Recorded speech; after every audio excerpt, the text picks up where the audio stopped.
in the case of the transmitted through the sample. So here in the case of the transmission electron microscope, generally we use a thin sample we can use.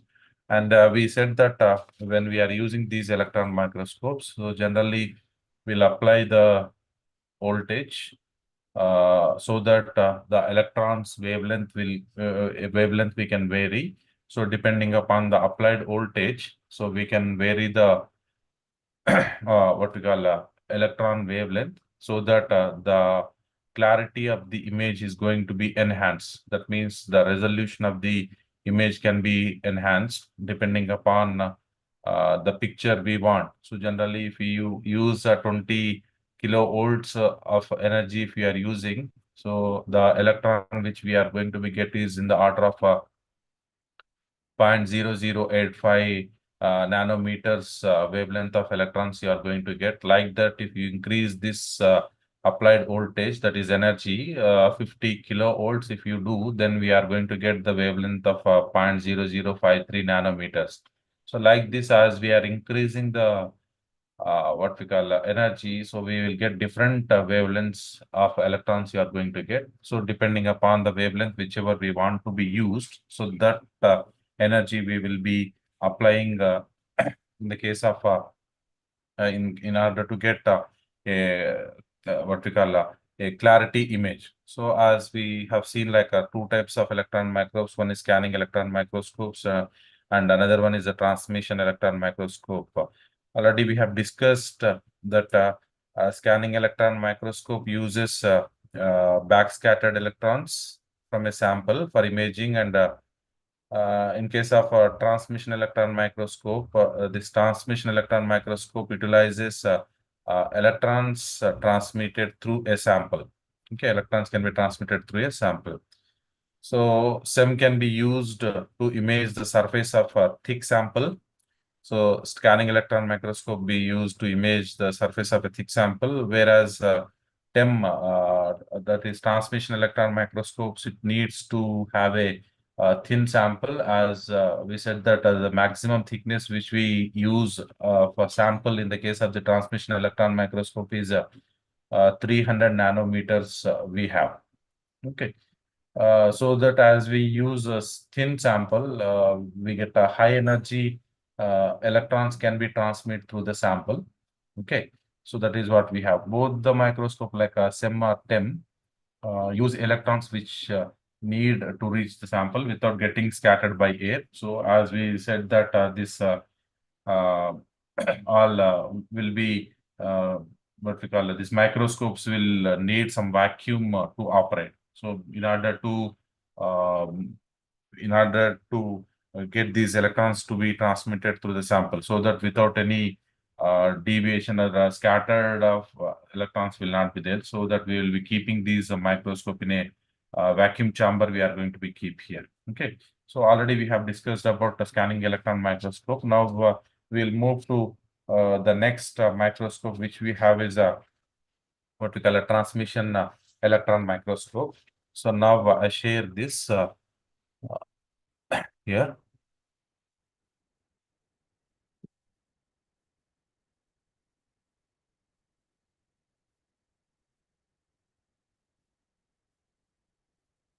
So this transmission electron microscope.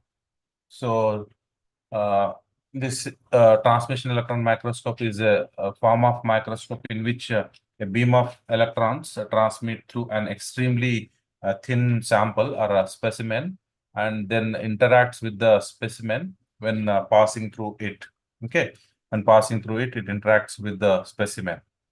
The atomic, this what we call the transmission electron microscope. Uh, one minute. The transmission electron microscope is a form of microscopy in which a beam of electrons transmit through an extremely thin specimen or a sample and then interacts with the uh, specimen when passing through it. Okay, so that is what we have TEM. So generally this uh,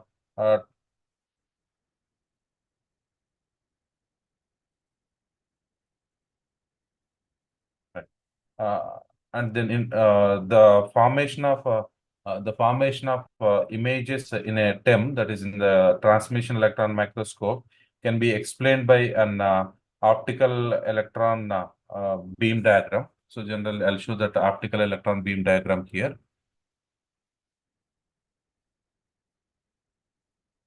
So here we have.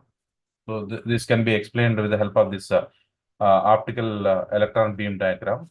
So here, these transmission electron microscopes provide image with significantly higher resolution than what we call generally, which we use like visible light microscopes. Okay. So generally, in the case of the optical microscopes, we get the image, but we won't get that much clarity. Otherwise, the resolution we won't get. Whereas in the case of this transmission electron microscopes provides images with significantly higher resolution than the what we call optical microscopes because of smaller de Broglie wavelength of electrons. So already I have told that electrons with variation of their wavelengths depending upon the energy. So we can get the what we call different wavelengths of electrons we can produce depending upon the energy. So due to the smaller wavelength of these electrons, so we can get the what we call a good clarity image. That is, the resolution of the image is good. We are going to be get. Okay. So these electrons are allowed to examination of what we call finer details. So as they move through the sample, these electrons with a smaller wavelength. So these electrons will allow for the what we call examination of a finer details, which are several thousand times higher than the highest resolution which we get in the case of the visible light microscope. Okay, so the image whichever we have produced or whichever we get in the case of this transmission electron microscope. So these transmission electron microscopes images would produce some thousand times higher here, right? So the resolution which we get in the case of this TEM, so TEM that is transmission electron microscopes resolution of the picture. Okay, the resolution of the image whichever we are going to get. So the resolution of the image is some thousand times. Okay, thousand times higher, thousand times higher than the highest resolution in a what we call VLM. Okay, VLM is nothing but visible light microscopy. That is also called it as a what we call optical microscope, because there we are using a light we are using, and as well as the optical lenses we are using. So this is a optical microscope, visible light microscope. So in the best quality of VLM, that is the highest resolution of VLM whichever we have been taken. So this VLM, whatever may be the image which it has produced, so the image produced by this STEM, that is a transmission electron microscopes, image has 1,000 times higher resolution than this optical microscope, that is a visible light microscope we have. Okay. So the magnification provided in a TEM image is in contrast to the absorption of the electrons in the material. Okay. So the magnification whichever we are providing in the case of this TEM, that is a transmission electron microscope, is due to the absorption of the electrons in a material. Okay.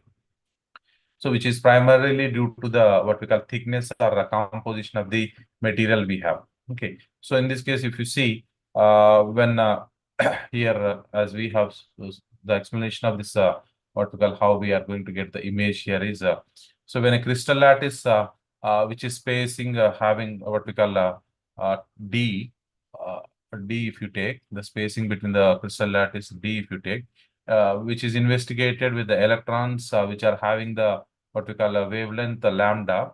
So diffracted waves will be formed at a specific angles of 2 theta we are going to be have, which is satisfying what we call Bragg's condition, which is nothing but 2d sine theta is equals to n lambda. Already we have discussed this one. So 2d sine theta is equals to n lambda. So generally here n value will be 1 you are going to be have.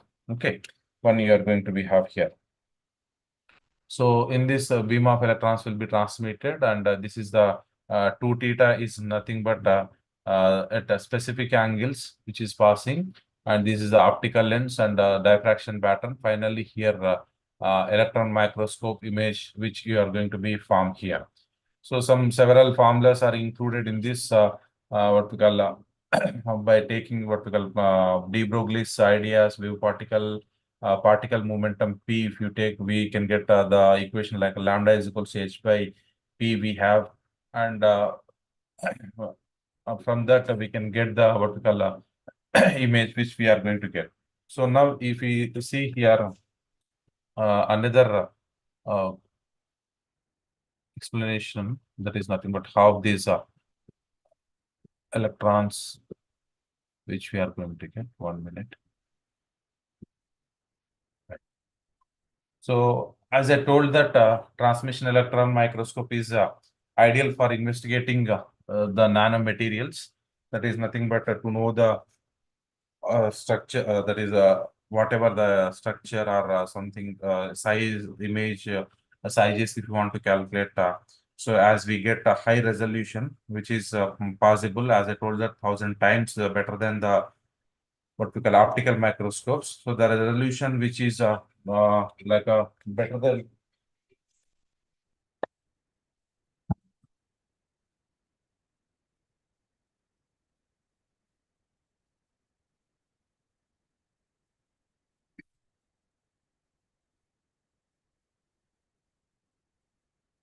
So here.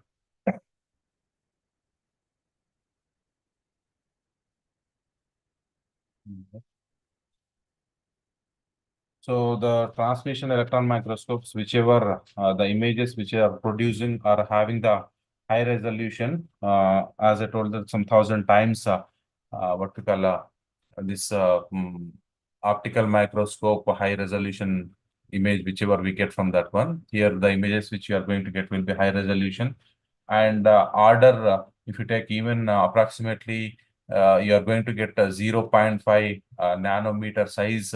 Also, you can get this image in this the image which is taken by this transmission electron microscope. Okay, so as we know that electrons will be transmitted through the specimen in the microscope. So electrons of high energies generally, as we have seen that energies which you are going to be have greater than like energies of a 50 kilo electron volts you are going to be have, so which are used to pass through the uh, a series of magnetic lenses as in optical or SEM, which we have discussed earlier.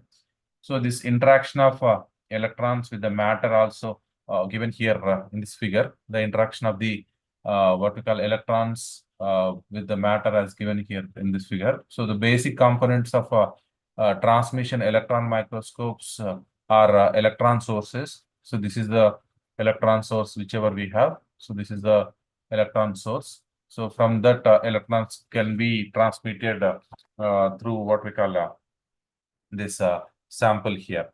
Okay, so once these electrons are coming out from the source and they will be passing through these lenses, which we call it as a condenser lenses here, which we have. So they will be passing through these lenses here. So this is the condenser lens, whichever we have. Okay, they'll be passing through this condenser lenses, and then they'll be passing through this specimen or sample. So this is sample which we have to keep. So through which here, which we have here. Okay. So here they'll be passing through this sample. Okay. They'll be passing through this sample, and after passing through this sample or specimen, they'll be passing through these objective lenses here. So they'll be passing through these objective lenses. Okay. So they'll be passing through this objective lenses from what we call we have diffraction lenses also. Okay. They'll be passing through, first electrons will be coming out from the source, and after coming out from the source, they will be passing through these condenser lenses or Then after they'll be passing through this what we call a sample or specimen. Then they'll be passing through this objective lenses, comma diffraction lens, and as well as the intermediate lens. All these will be there here. Intermediate lens and the project lens and a fluorescent screen. They are going to be passed. Okay, they are going to be passed to the fluorescent screen in the given order. So here in the objective lenses is nothing but which is having objective lenses, diffraction lenses, and intermediate, as well as the projector lenses, and you have a fluorescent screen which is order they are moving the electrons. So there may be some additional lenses in different microscopes in order to what we call improve the quality of the image with the high resolution. So we can be have some different lenses in order to increase what we call the image quality and resolution. So we can use more number of what we call these additional lenses can be used here. Okay, so the lenses are generally the electromagnetic whose focal lengths are varied to obtain what we call optimized images rather than moving the lenses themselves as is done in case of the optical microscope. Okay, so here the lenses are electromagnetic lenses you are going to be have whose focal lengths are varied. Just their focal length is varied instead of moving this what we call lenses. That is what we have. So as we have similar to what we call SEM, that is scanning electron microscopes. So the components and specimens of TEM also have to be kept in a what we call in a vacuum. So this entire arrangement, whatever we have like a source of the electron, then they'll be moving to through the condenser lenses, then sample or specimen, and through the different types of lenses. All these we have to kept in a vacuum. Why we are keeping in a vacuum is because in order to if the electrons are scattering, then the image whichever we are going to produce that may be having some disturbances you may be having. So in order to avoid the scattering of the electrons, so this entire system or what we call this TEM, that is a transmission electron microscope objectives, they are going to be kept in a what we call a vacuum. They are going to be kept in a vacuum here. So generally, the vacuum whichever we are going to be created will be high vacuum we are going to be have. So already we told that the order of the vacuum which we use in the case of the transmission electron microscope is like 10 to the power of -3 to 10 to the power of -4 pascals you are going to be have. The order of the vacuum, the chamber which we kept, the vacuum high order vacuum we are going to be have in the order of 10 to the power of -3 to 10 to the power of -4 pascals for proper operation of these what we call transmission electron microscopes. Okay, so as we have in this figure, so TEM has the advantage that one can not only obtain the images of the specimen, but also diffraction patterns also you are going to be obtained here. Okay, so which enables to understand the detailed crystal structure. Okay, detailed crystal structure we can get and analysis of the sample we can get. So that is one advantage which we have TEM. Okay, so TEM is having certain advantage than what we call SEM, whatever we have. So this TEM is having a advantage over those counterparts here. So TEM is having advantage that can not only obtain the image of the specimen. So image of the specimen clearly you can obtain. In addition to this image of the specimen, whichever we are going to be get. So you may be getting the diffracted pattern also. That is a diffraction pattern also we can get. Diffraction patterns also you can get. So which enable to understand the what we call detailed crystal structure. So we can get detailed crystal structure we can get. Detailed crystal structure you can get. That is the advantage which we have with the help of this transmission electron microscope. Okay, detailed crystal structure we can get of the sample. So by using these what we call diffraction analysis, one can find out what we call a size dependent changes in the lattice parameters and as well as the what we call defects in the sample. So both we can find by getting this what we call a diffraction pattern. So using this diffraction analysis, one can find out the size dependent changes. So we can find the dependent size dependent changes. We can find out in the what we call in the lattice parameter. In the lattice parameter. So we can find out the size dependent changes in the lattice parameters and as well as the this one is one we can find out and as well as the defects if they are present in the sample. Okay. So defects, whatever we have in the sample, the defects also can be find out by using this what we call a TEM. Okay. So now here we'll see one of the image which has been taken with the help of this SEM.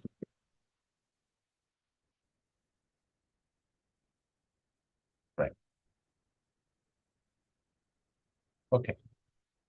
So this figure, whichever we have, this illustrates about this is an example of what we call SiO2 nanoparticle image and their what we call diffraction pattern. Okay, and their diffraction pattern you can get this from this image. So it is also possible to analyze what we call single particles of very small dimensions, that is in the order of nanometers. So in some microscopes, it is possible to vary the sample temperature also. That means you can vary the sample temperature. So if you vary this sample temperature, which enables to investigate the problems such as the size dependent melting point variation of nanoparticles. Okay. So like that, we can, if you vary the temperature, we can get some other information about the sample. If you are varying the size, what will happen? Okay. So this is what about SEM which we have. That is, sorry, TEM which we have. Okay. And if you see this TEM, so why we actually, why this one thing we should discuss in the case of the what we call TEM is why we required mainly the sample should be very thin as we have discussed. The sample should be thin we have discussed. Okay. What is the reason why we have the sample should be thin size, not the thick size? As we take in the case of this scanning electron microscope, we have the sample size is thicker size we have, whereas in the case of this what we call TEM transmission electron microscope, we required to put a what we call thin sample we have to be put here. Okay. Why the specimen should be thin, that we can discuss here. So the specimen should be thin. So what is the reason we are taking specimen as okay. So why the specimen should be thin? Why specimen should be thin? We'll discuss about this actually the sample, why we are taking thin sample. Okay. So here the scattering of the electron beam through the material under study can form different angular distributions. Okay. So as we have seen in this figure, so here we'll see about this one, and it can be either forward scattering or backward scattering you are going to be have. If an electron is scattered less than 90 degrees, then it is forward scattered. Okay. If the electron is scattered less than 90 degrees, then it is called it as what? Forward scattered we will be calling here. Right. So forward scattering. Otherwise, it is called it as a backward scattered we are going to be calling.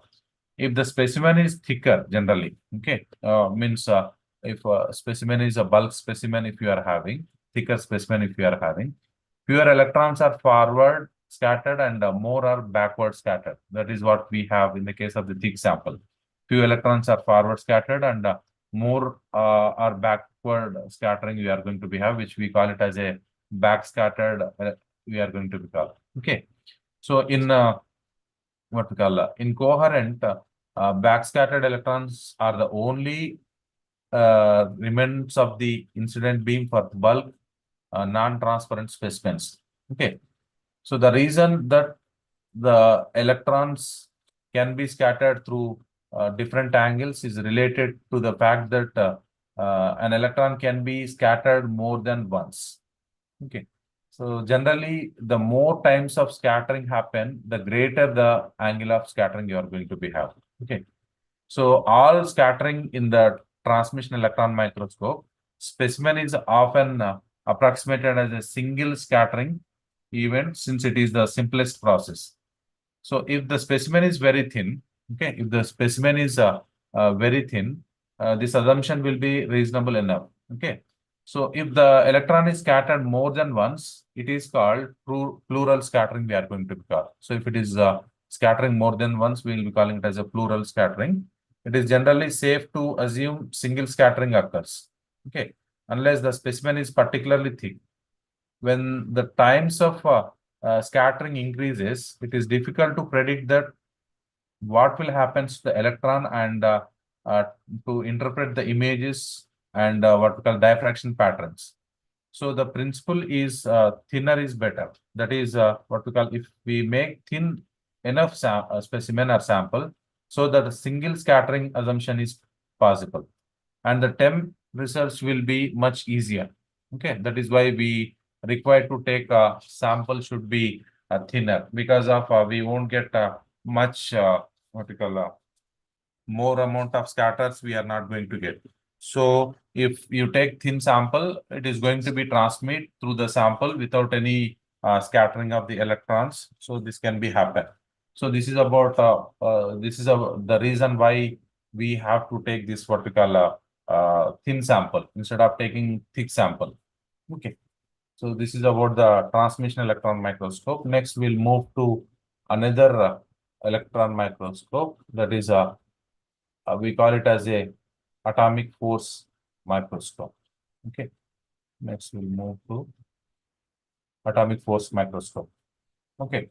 So this atomic force microscope utilizes what we call microscale probe to produce three-dimensional images of surfaces at what we call at the level of nanometer scale. Okay. So this atomic force microscope obtains images by measurement of the attractive repulsive forces acting on a microscope microscale probe interacting with the surface of sample, interacting with the surface of the sample you are going to get.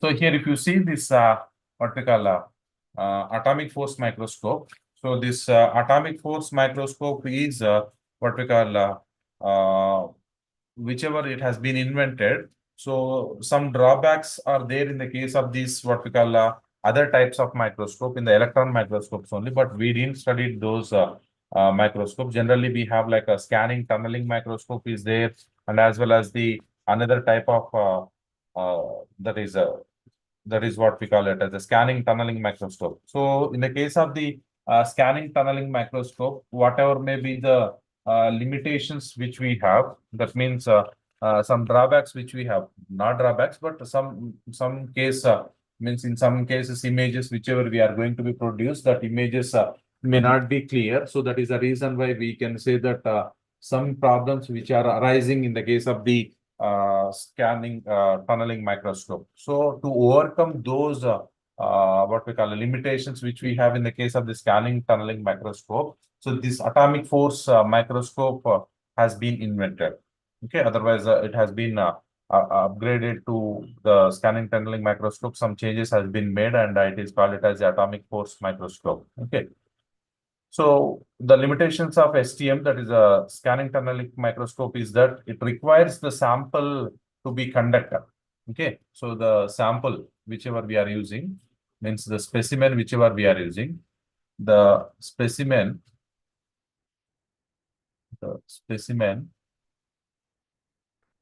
to be a conductor, to be a conductor. Understand? So the limitations of scanning tunneling microscope is that it requires the sample to be a conductor, or at least it has to be a semiconductor, or at least it should be a semiconductor. So it should be a conductor or semiconductor. This limitation was realized immediately realized and overcome by introducing this what we call atomic force microscope. Okay, so whatever may be the limitation which we have in the case of this scanning tunneling microscope, so by overcoming to overcome that limitation, this atomic force microscope has been introduced. Otherwise, it has been what we call found here, invented. So generally this what we call atomic force microscope has been introduced by this what we call a scientist G. Binning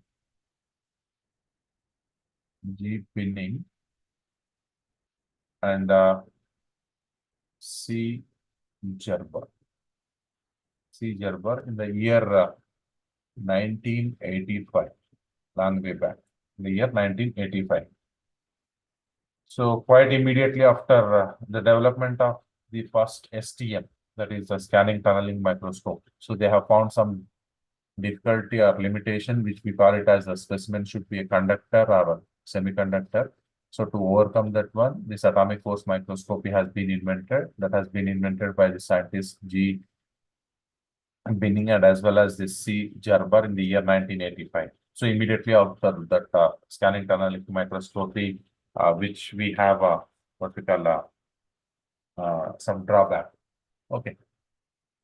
So in this case, moment. So when two atoms are close to each other, so generally how they have what is the principle or what we have in the case of this uh, atomic force microscopy is. So generally, when two atoms are close to each other, so there are attractive and repulsive force, which depending upon the distance of their separation. Okay. So if the two atoms, if you are having, so if they are together, so in between them, these two atoms, either you may be having the what we call attractive force or what we call repulsive force, which depends upon the distance of their separation, which depends upon the distance of the separation. So the combined force between them, the combined force or the repulsive or attractive force, whatever we have, that combined force can be given by the equation. So can be given by the equation F is equals to A by R power 12 minus B by R power 6. Okay. So this F here, so this F is nothing but the resultant force between the two atoms A and B. Okay. So this F is nothing but the resultant force. Resultant force between the two atoms A and B. Between the two atoms A and B we have. And constants, these are constants. And here R, whatever we have, this R is nothing but the distance between the two atoms. A and B are constants. R is nothing but the distance between the two atoms. R is nothing but the distance between the two atoms. Distance between the two atoms we have. Okay. The first term here is the repulsive force. The first term, whichever we have, A by R power 12, this is the repulsive force. And the second term, B by R power 6, whichever we have, this is the attractive force we have between the two atoms. So the first term represents the repulsive force, and the second term represents the what we call the attractive force between the two atoms. So here it can be seen that repulsive force is more effective at very short distances and changes rapidly with the distance. Okay. For short distances, repulsive force is more effective, and as at very short distances, and as we change the distance, it changes rapidly, the repulsive force.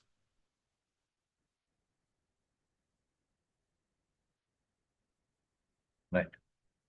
So this is due to repulsive interaction between the electron clouds at shorter distances, which is nothing but the what we call a Pauli's exclusion principle.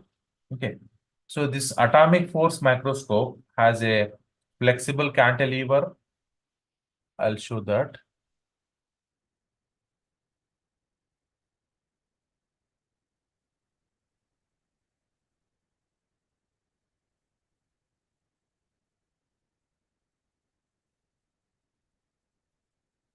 Right.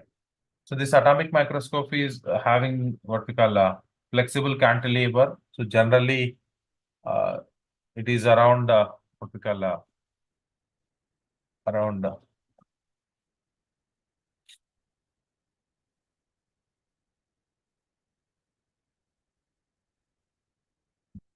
so generally it is having 100 micrometer long.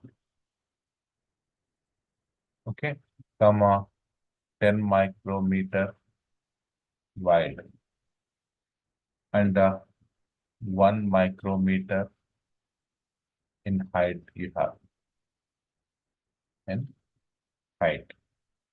So which is attached to a piezo drive, which is attached to a piezo drive here. Right, this one. So this is the cantilever arrangement or assembly whichever we have.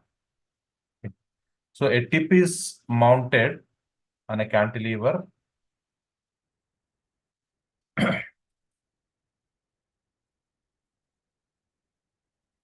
So we have another figure.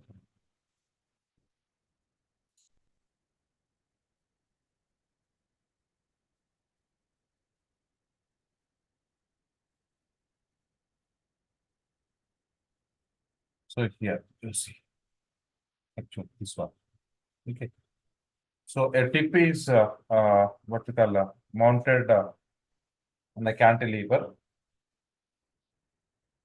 as shown here,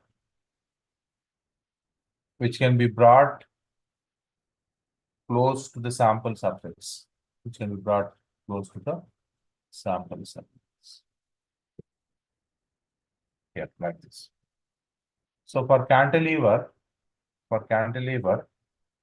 the force experienced by the cantilever given by F is equals to K into delta Z here. Okay. So F is nothing but the force experienced by the cantilever, and here K is related to the natural resonance frequency of the cantilever. That is nothing but we call it as a spring constant. We call it as what? Spring constant we are going to call. And delta Z, whichever we have, this is nothing but the displacement of the cantilever. Displacement of the cantilever we have. And then after the resonant frequency of the cantilever, the resonant frequency of the cantilever, which is given by omega r, which will be equals to root of k by m we have. Okay. So this is what we call it as a resonant frequency of the cantilever. So here omega r is nothing but the resonant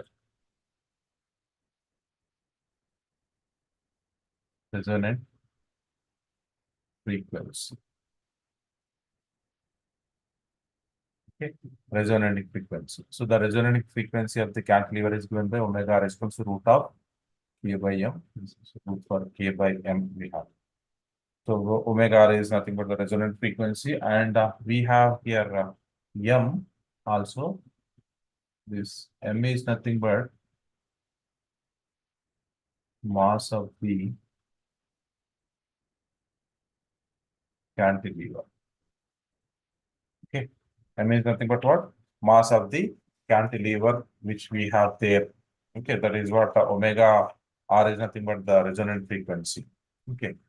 So if there is a gradient in force, if there is a gradient in force, then a gradient in force with the distance if you have, then it can be given as a F is equals to F naught plus delta F by delta Z into delta Z we can write here. Therefore, we can write here F naught is nothing but it is actually K minus delta F by delta Z into delta Z we have. This is delta Z. Okay. This is delta Z we have.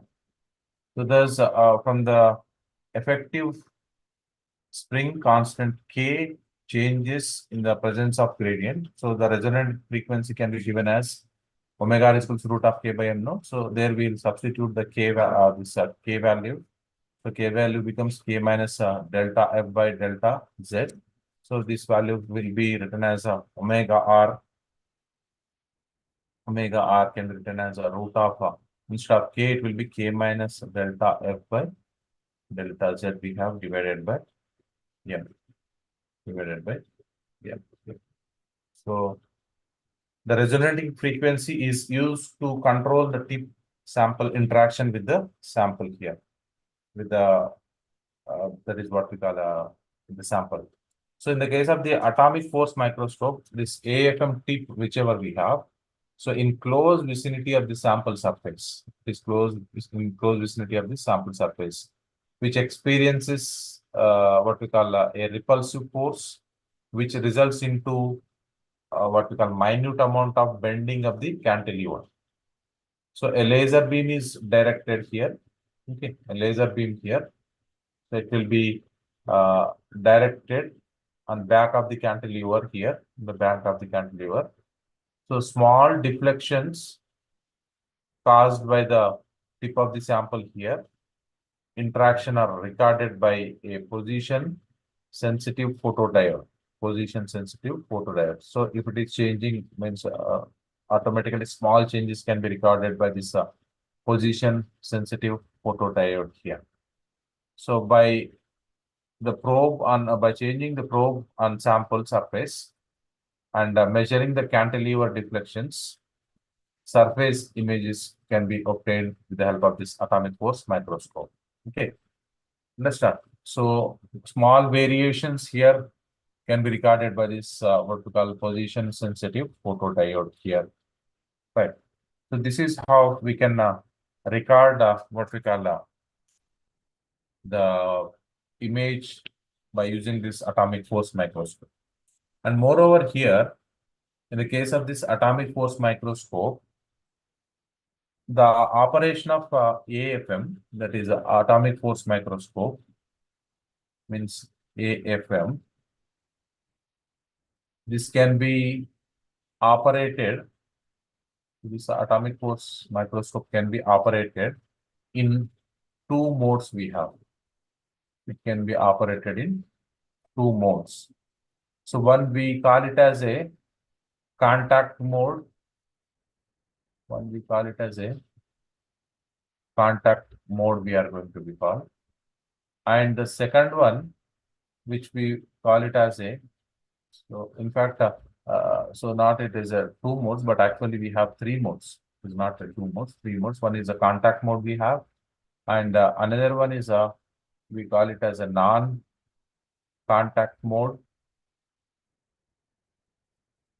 Next one we have is a non-contact mode, and one more which we have is tapping mode, which we have.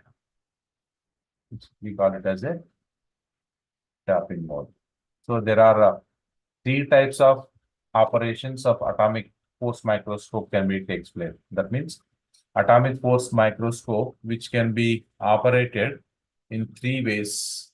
Okay, it can be operated. It can be operated in three ways. So the one way of operating this atomic force microscope is a contact mode. We are going to be called. The second way of operating this AFM is non-contact mode. We have this one. And the third operating mode of this what we call uh, AFM is a tapping mode. So these are the three types of operations of the AFM we have. Suppose if you take the first one, that is what we call a contact mode, how it is going to be operated. The contact mode. Okay. So in the case of this contact mode, the tip, okay. So the tip, whichever we have,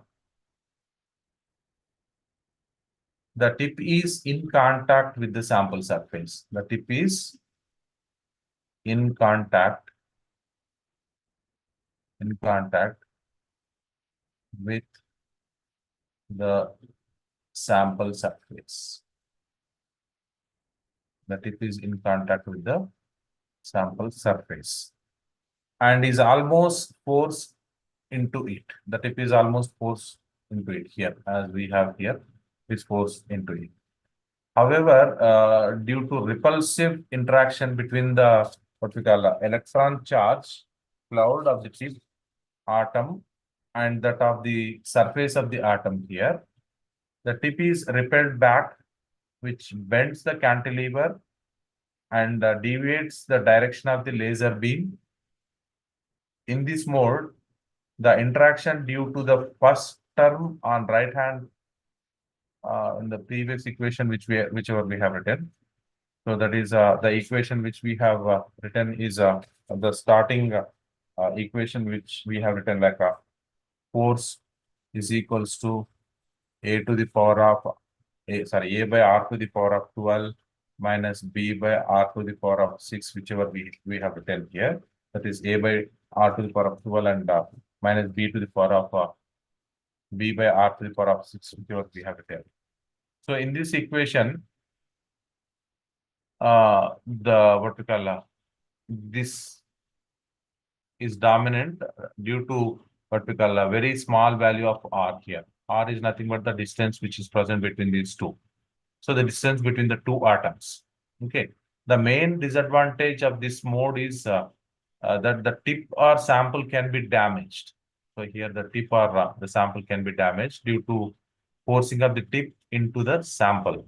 So especially if you take polymers or other organic materials like biological samples, which can get damaged. So when we use this in contact mode, so the biological samples can be damaged so that its structure may be altered by this method. So that is one disadvantage which we have. And if you go for next type, whichever we have is non-contact mode. Second one which we have is non-contact mode here. Okay, the non-contact mode if you take, so in non-contact mode, the tip of the sample, the tip or the probe moves at some small distance away from the sample surface. That means if this is the sample, the tip will be in this manner. So there is a gap in between the what we call tip as well as the surface of the sample. So there is a small distance which can be maintained from the sample surface. So therefore, it cannot be damaged the sample. As we have seen in the previous case, some damage may occur. So especially in the case of the biological samples, if you are taking, so that can be avoided by using this non-contact method here. So the damage of the sample can be avoided here in this case. So in this mode, the second term which we have in the equation, like F is equals to A by R to the power of 12 minus B by R to the power of 6. Okay. So the second term in this equation, right, in this mode, the second term in this equation is the dominant term here. This term arises due to the polarization of the what we call interacting atoms and is due to dipole-dipole interactions of the two atoms. Due to the dipole-dipole interaction of the two atoms which we have. Okay. So this is what one type which we call it as a non-contact mode. And another one is We called it as the third method which we have is a tapping mode. Okay, tapping mode. Next one which we have is a tapping mode.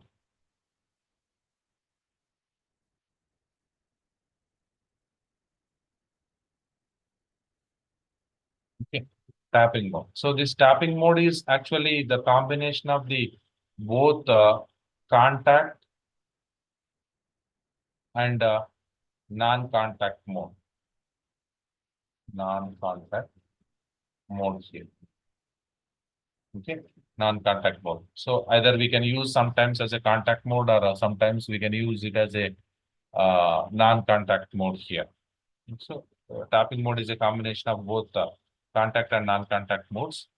So the resolution in contact mode is higher than the due to non-contact mode. So because in contact mode, the interaction between the tip and surface atoms is much more sensitive to the distance as compared to that in case of non-contact mode.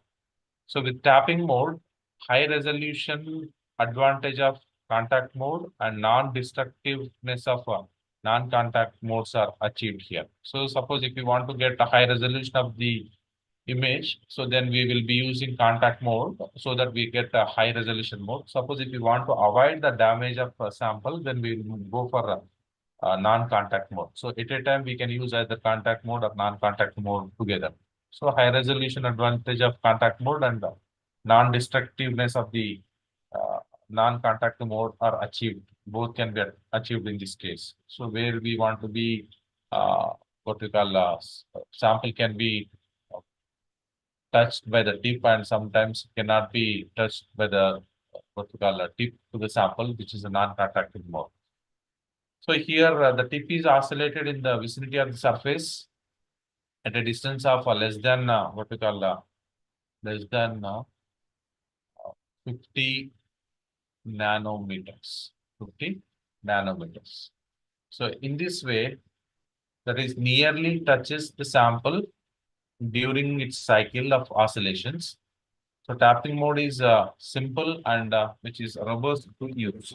That is about a tapping mode which we have. So in this way, we can use this atomic force microscope in three different methods: contact mode as well as a non-contact mode, and another one is what we call both tapping mode, which we call sometimes it may be used contact mode, sometimes it may be used as a non-contact mode.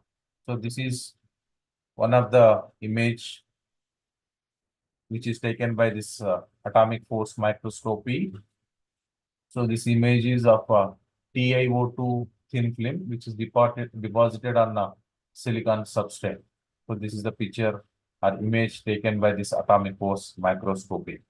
So this one actually taken with what we call atomic force microscopy in the mode of a non-contact mode. So this image, whichever we have got, is in with the help of a non-contact mode. We have got this image. Okay, so this is the image of this atomic force microscopy non-contact mode, and this one is actually the what we call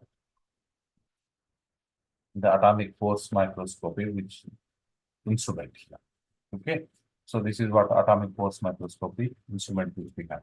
So these are the methods. Some of the methods like electron microscope, which we have SEM as well as the TEM, in order to know the structure or sample size or surface morphology, whatever we require. So we will use these.